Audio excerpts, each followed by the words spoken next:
안녕하세요. 잠들지 못하는 이 밤, 당신을 위해서 책 읽어주는 남자 아크입니다. 오늘도 지난 회차에 이어서 마음을 열어주는 101가지 이야기 이어서 읽어드리도록 하겠습니다. 들어보시고 마음에 드시는 분들은 채널 구독하기, 영상의 좋아요 버튼 한 번씩 눌러주시면 감사하겠고요. 바라는 점이 있으시거나 하고 싶은 말씀이 있으신 분들은 영상 아래 댓글로 참여하시면 되겠습니다. 이어서 읽어드릴 첫 번째 글의 제목은 천사는 날기 위해서 다리가 필요하지 않다입니다. 삶의 나라가 있고 죽음의 나라가 있다. 두 곳을 연결하는 것은 사랑이다. 최근에 나는 캘리포니아의 산 마테오에 있는 깨어있는 사람들이 되기 위한 모임에 소속된 30명의 민간 외교관들과 함께 폴란드의 바르샤바를 여행할 기회가 있었다. 나는 우리를 안내하는 여행 가이드에게 사람들을 방문하고 싶다고 말했다. 성당이나 박물관을 이제 그만 갑시다. 우리는 사람들을 만나보고 싶어요. 그러자 가이드는 충격을 받은 듯 했다. 이름이 로버트인 그는 우리에게 말했다. 날 놀리시는군요. 당신들은 미국인이 아닌 게 틀림없어요. 아마 캐네디언이겠죠. 절대로 미국인은 아니에요. 미국인은 사람들을 만나고 싶어 하지 않아요. 우린 미국 텔레비전의 여러 방송을 보고 있었는데 미국인은 사람들에게 관심이 없어요. 그러니 어서 진실을 말해보세요. 당신들은 캐나다에서 왔거나 아니면 영국인들이죠? 슬프게도 그는 농담을 하고 있는 게 아니었다. 그는 매우 진지했다. 그러나 그의 말이 사실이지 않는가? 미국의 영화와 텔레비전의 여러 프로그램들에 대해 서로들 얘기를 나눈 끝에 마침내 우리는 그것이 사실임을 인정했다. 하지만 그런 미국인들이 많은 반면에 그렇지 않은 미국인도 많으니까 어서 우리에게 사람들을 만날 수 있게 해달라고 우리는 로버트를 설득시켰다. 결국 우리의 요청이 받아들여졌다. 로버트는 우리를 회복기의 환자들을 수용하는 병원으로 데려갔다. 그 병원은 나이 든 여성들을 수용하는 곳으로 최고령의 환자가 100살이 넘은 할머니였다. 그녀는 들리는 바에 의하면 전에 러시아 제국의 공주였다고 한다. 그녀는 우리에게 여러 나라의 언어로 시를 암송해 주었다. 이따금씩 정신이 흐려질 때도 있었지만 그럼에도 불구하고 그녀의 우아함과 매력은 여전히 빛을 발하고 있었다. 그녀는 우리가 떠나는 걸 원치 않았다. 하지만 우리는 떠나야만 했다. 간호사, 의사, 수행원, 병원 관리자들과 함께 우리는 그 병원에 수용된 85명의 여성들, 그 여성들 모두와 웃고 포옹을 하고 손을 잡았다. 어떤 여성들은 나를 아저씨라고 부르며 자기 손을 잡아달라고까지 했다. 나는 기꺼이 그렇게 해주었다. 시들어있는 육체 속에서 빛나는 그들 영혼의 아름다움을 보고 나는 눈물을 흘리지 않을 수가 없었다. 그러나 그 여행의 가장 큰 충격은 마지막 그 병원의 한 환자를 만난 것이었다. 그녀는 병원에서 가장 젊은 여성이었다. 올가라는 이름을 가진 여성으로 올해 58세였다. 지난 8년 동안 그녀는 침대 밖으로 나오기를 거부하며 그녀의 병실에 홀로 앉아 있었다. 그녀의 사랑하는 남편이 죽었기 때문에 그녀는 더 이상 살기를 원치 않았다. 한때 병원 의사였던 이 여성은 8년 전 달리는 열차에 몸을 던져 자살을 시도했다. 열차는 그녀의 목숨 대신에 두 다리를 앗아갔다. 상실감으로 인해 수많은 고통의 문들을 지나온 이 가슴 아픈 여성을 보는 순간 나는 큰 슬픔과 연민이 느껴져서 나도 모르게 그녀 앞에 무릎을 꿇었다. 그리고 뭉툭하게 잘려진 그녀의 다리에 입을 맞추었다. 마치 나 자신보다 더 큰 어떤 힘이 나를 압도하고 있는 듯 했다. 나는 그녀의 뭉툭한 다리를 어루만지며 영어로 말을 했다. 사실 나중에야 나는 그녀가 내 말을 이해한다는 걸 알았을 뿐이다. 하지만 그것은 아무래도 상관없는 일이었다. 내가 무슨 말을 했는지 나 자신도 거의 기억할 수 없었으니까. 나는 그녀의 고통과 상처에 대한 내 느낌을 말했다. 그리고 그녀가 자신의 경험을 바탕으로 머지않아 전보다 더 큰 자비심과 사랑의 감정을 갖고 환자들을 치료할 수 있게 되리라고 말했다. 사회주의 국가에서 해방돼 큰 번역기에 처한 그녀의 조국 폴란드는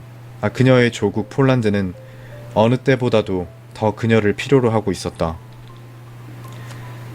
파괴되고 황폐해진 그녀의 조국이 이제 다시 소생하고 있듯이 그녀 역시 과거의 상처로부터 소생해야만 한다. 나는 그녀를 보는 순간 부상당한 천사가 생각났으며 그리스어로 천사는 앙겔로스인데 그 뜻은 사랑을 전하는 자, 신의 심부름꾼이라는 뜻이라고 그녀에게 말해주었다.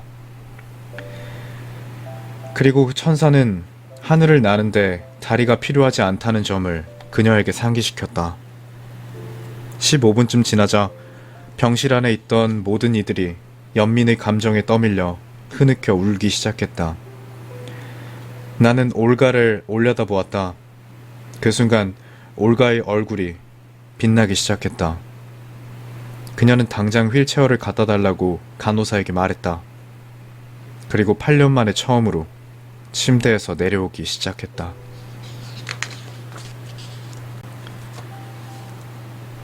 그 사람은 나의 아버지예요. 다음의 편지는 어느 큰 대학병원의 외래 환자 진료실에 떨어져 있던 것이다. 편지를 쓰니가 누구인가는 알려지지 않았지만 그 내용은 병원에서 종사하는 모든 사람들에게 해당되는 것이라 믿고 여기에 옮겨 싣는다. 이 병원에 근무하는 의료진 여러분에게 오늘 당신들이 진료실 책상 위에 올려져 있는 수십 장의 진료 차트와 초록색 메디케이드 카드를 훑어보면서 지금부터 내가 말하는 것을 기억해 주기를 바랍니다. 메디케이드 카드라는 것은 65세 미만의 저소득자, 신체 장애자를 위한 의료 보장 제도라고 합니다. 나는 어제 당신들과 함께 시간을 보냈습니다. 나는 부모님을 모시고 이 병원에 왔습니다. 우리는 어디로 가게 될지, 무엇을 하게 될지 아무것도 알 수가 없었습니다. 지금까지 당신들의 진료가 필요했던 적이 한 번도 없었기 때문이죠. 저소득층 의료 보장 수혜자라는 딱지가 우리에게 붙었던 적도 없었습니다. 어제 나는 나의 아버지라는 인격체가 당신들에 의해서 하나의 진료 번호, 하나의 차트, 병명 번호, 보증인 없음 딱지가 붙은 의료 보장 수혜자 번호로 바뀌는 것을 보았습니다. 나의 아버지는 의료보험이 없으셨기 때문입니다. 나는 한 허약한 남자가 5시간이나 줄을 서서 이리저리 끌려다니는 걸 보았습니다. 원무과 직원들은 전혀 참을성이 없었고 간호사들은 지쳐 있었으며 시설은 예산 부족으로 형편없기 짝이 없었습니다. 아버지는 모든 위험과 자존심을 박탈당한 채 그곳들을 통과해야만 했죠. 당신들 의료진이 얼마나 비인간적인지 나는 놀라움을 금할 수 없었습니다. 환자가 신청서를 제대로 써오지 않는다고 호통을 치고 화를 냈습니다. 당신들 같으면 처음으로 병원에 와서 그것을 정확히 써낼 수 있겠습니까? 그리고 점심시간에는 마치 가난뱅이들의 지옥에서 해방이라도 된 듯이 옆에 사람들이 있는데도 불구하고 자신이 진료한 환자에 대해 조심성 없이 떠드는 것이었습니다. 나의 아버지는 진료 지정일에 당신들이 책상 위에 올려져 있는 하나의 초록색 카드, 하나의 파일 번호에 지나지 않았습니다.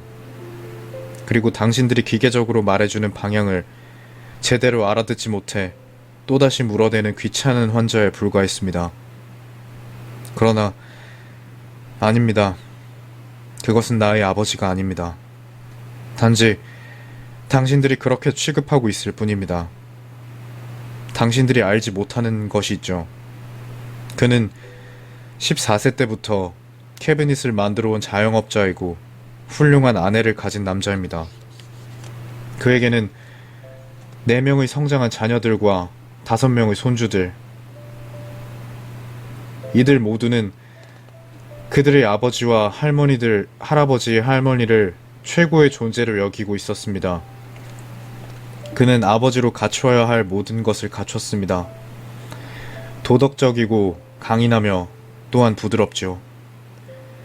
시골에서 자라 세련되진 않았지만 유명한 회사 대표들에게 존경받고 있습니다. 그분은 나의 아버지이십니다. 온갖 힘든 과정 속에서도 나를 키우셨고 나를 신랑에게 인도했으며 내 아이들이 태어날 때 받아주셨고 내가 어려울 때는 $20짜리 종이돈을 내 손에 쥐어주셨으며 내가 울 때면 나를 달래주셨던 분입니다. 그리고 이제 얼마 안 가서 암이 그를 우리로부터 영원히 데려가리라는 걸 우리는 알고 있습니다. 당신들은 이 편지가 사랑하는 이를 곧 잃게 된 슬픔에 젖은 딸이 자신의 감정을 주체해야 할 수 없어서 퍼붓는 비난이라고 생각할지도 모릅니다. 하지만 나는 그 생각에 동의할 수 없습니다. 오히려 내가 말하는 것을 절대로 가볍게 여기지 말아달라고 촉구하는 바입니다. 각각의 진료 차트는 한 사람의 인격체를 대변합니다. 그 인격체에게는 감정이 있고 살아온 내력이 있으며 인생이 있습니다. 당신들이 하는 말과 행동은 그에게 영향을 줍니다. 내일이면 당신들이 사랑하는 사람이 그 위치에 놓일 수도 있습니다. 당신들의 가족이나 친척이 하나의 차트 번호, 초록색 진료 카드, 노란색 사인펜으로 체크된 하나의 이름으로 바뀔 수 있다는 얘기입니다. 이 편지를 읽은 뒤에는 당신들이 줄 서서 기다리는 다음 사람에게 친절하고 부드럽게 응답해 주시기를 진심으로 기원합니다. 왜냐하면 그 사람은 누군가의 아버지이고 남편이고 아내이며 아들, 딸이기 때문입니다. 또는 그렇지 않더라도 당신들과 마찬가지로 신이 창조한 그리고 신이 사랑하는 한 사람의 인간이기 때문입니다.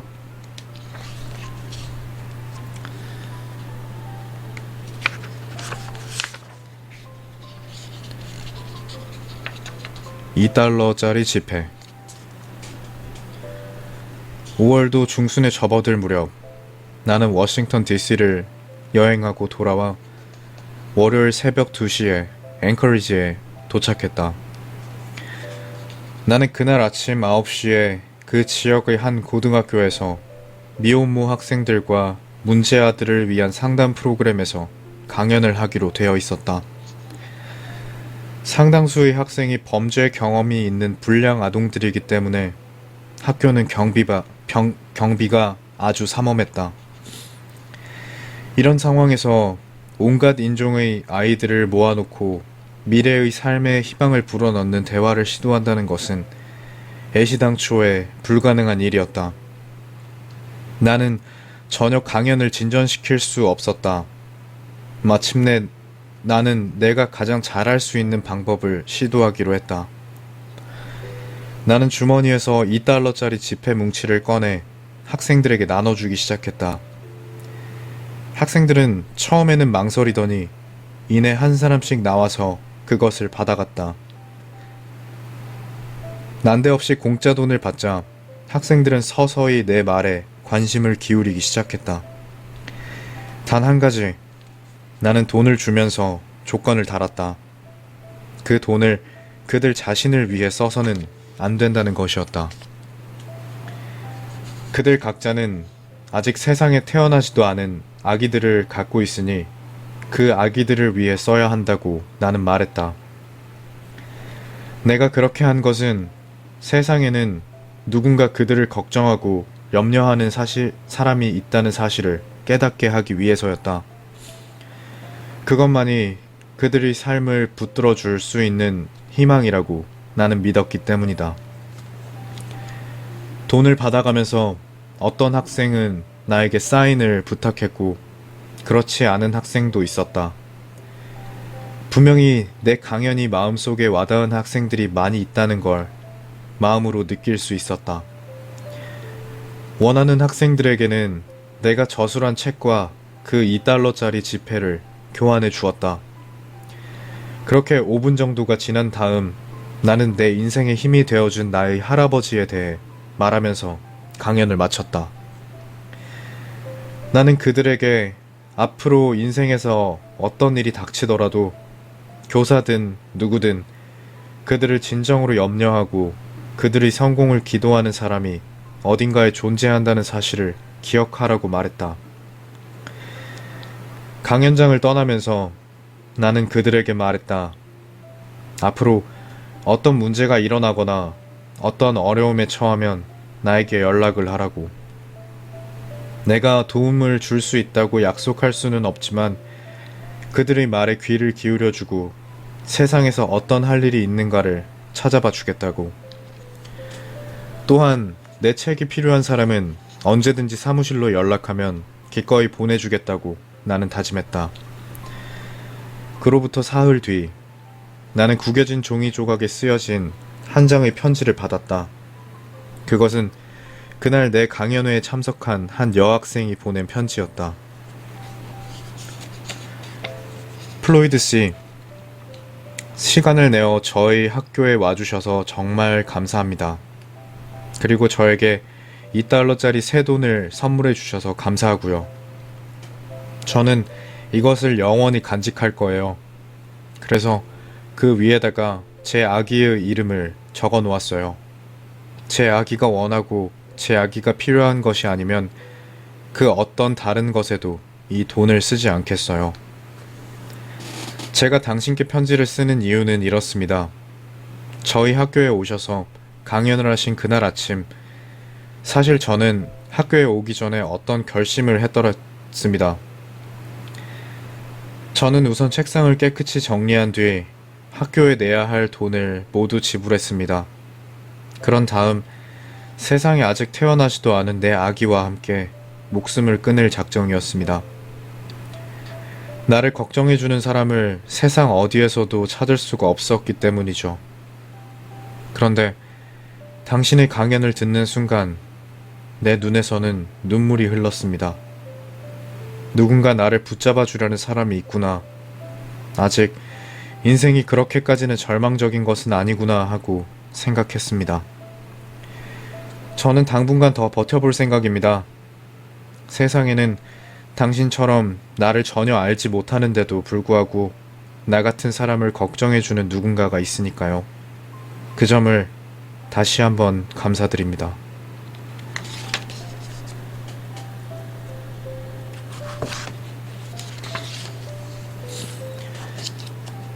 만일 내가 다시 아기를 키운다면, 만일 내가 다시 아이를 키운다면, 먼저 아이의 자존심을 세워주고 집은 나중에 세우리라. 아이와 함께 손가락 그림을 더 많이 그리고 손가락으로 명령하는 일은 덜 하리라. 아이를 바로잡으려고 덜 노력하고 아이와 하나가 되려고 더 많이 노력하리라. 시계에서 눈을 떼고 눈으로 아이를 더 많이 바라보리라.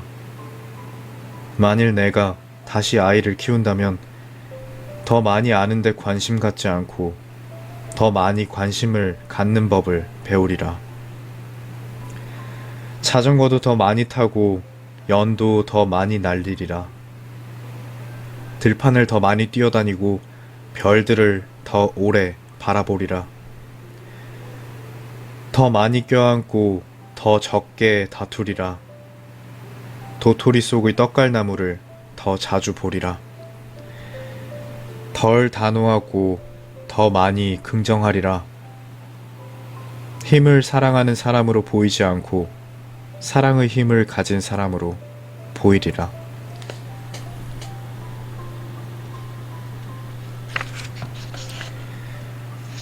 그는 아직 어린 아이다. 그는 지금 타석에 서 있다. 가슴이 방망이질을 하고 있다. 지금은 말루의 찬스. 주사위는 던져졌다. 엄마와 아빠도 그를 도울 수 없다. 그는 완전히 혼자다. 한 방만 날리면 주자들은 모두 홈으로 불러들일 수 있다. 투수가 볼을 던진다. 그는 방망이를 휘두르지만 헛스윙이다. 관중들의 한숨소리가 울려 퍼지고 야유의 함성도 들린다. 어떤 무지막지한 목소리는 이렇게 소리친다. 야! 저 애송이를 삼진아웃 시켜버려라!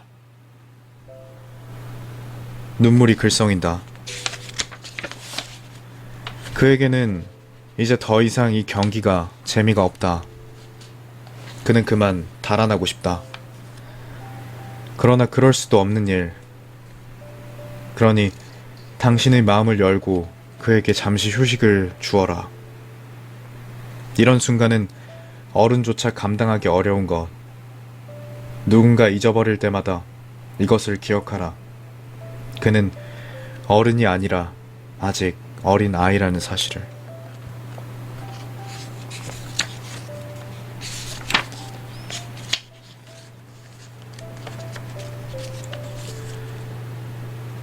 나의 아버지는 내가 4살 때 아빠는 뭐든지 할 수 있었다. 5살 때 아빠는 많은 걸 알고 계셨다. 6살 때 아빠는 다른 아이들의 아빠보다 똑똑하셨다. 8살 때 아빠는 모든 것을 정확히 아는 건 아니었다. 10살 때 아빠가 어렸을 때는 지금과 확실히 많은 것이 달랐다. 12살 때 아빠가 그것에 대해 아무것도 모르는 건 당연한 일이다. 아버진 어린 시절을 기억하기엔 너무 늙으셨다. 14살 때 아빠에게 신경 쓸 필요가 없어. 아빠는 너무 구식이거든. 21살 때 우리 아빠 말이야? 구제불능일 정도로 시대에 뒤처졌지. 25살 때 아빠는 그것에 대해 약간 알기는 하신다. 그럴 수밖에 없는 것은 오랫동안 그 일에 경험을 쌓아오셨으니까. 30살 때 아마도 아버지의 의견을 물어보는 게 좋을 듯하다.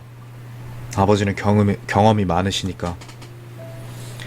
35살 때 아버지에게 엿죽기 전에는 나는 아무것도 하지 않게 되었다.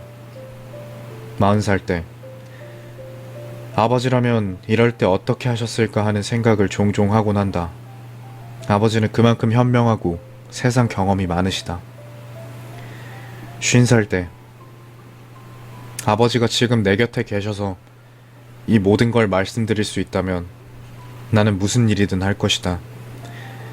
아버지가 얼마나 훌륭한 분이셨는가를 미처 알지 못했던 게 너무나 후회스럽다.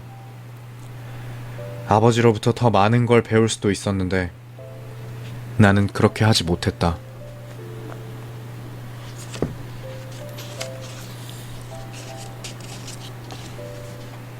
어린 눈이 당신을 보고 있다. 여기 어린 눈이 있어 당신을 지켜본다.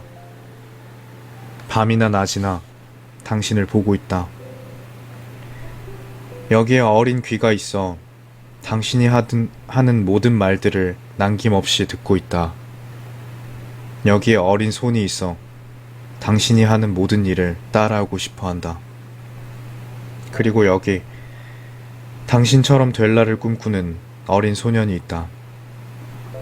당신은 그 어린 친구의 우상이며 그에게 있어서 당신은 세상에서 가장 지혜로운 사람이다. 그의 어린 마음은 당신에 대한 어떤 의심도 일으키지 않는다. 그는 무조건 당신을 믿으며 당신이 말하고 행동하는 모든 것을 받아들인다. 그는 당신처럼 어른이 됐을 때 당신이 하던 방식 그대로 말하고 행할 것이다. 여기 당신이 항상 옳다고 믿는 커다란 눈의 어린 친구가 있다. 그의 눈은 언제나 열려있고 그는 밤이나 낮이나 당신을 지켜본다. 당신은 날마다 당신이 하는 모든 행동 속에서 하나의 본보기가 되고 있다. 어서 어른이 되어서 당신처럼 되기를 기다리고 있는 그 어린 소년에게. 네, 오늘 준비한 내용은 여기까지고요. 끝까지 들어주셔서 감사합니다. 잘 자요. 좋은 꿈 꾸고요.